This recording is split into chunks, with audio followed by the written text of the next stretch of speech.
Hey friends, are you ready to do some awesome and easy science experiments at home?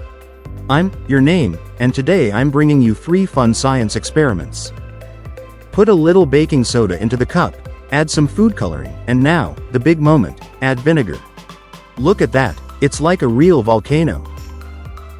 The reason is a reaction between the acid and the base, which creates carbon dioxide gas. That's what makes the bubbles. In the first cup, add plain water and drop the egg. It sinks. Now, in the second cup, dissolve a lot of salt into the water, then drop the egg, and look.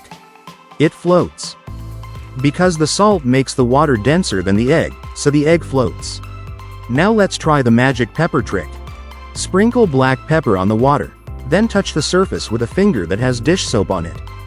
Boom! The pepper moves because the soap breaks the surface tension. Wow! Isn't science fun and easy? Try these at home, with adult supervision, and show us your results. Like and subscribe for more awesome experiments.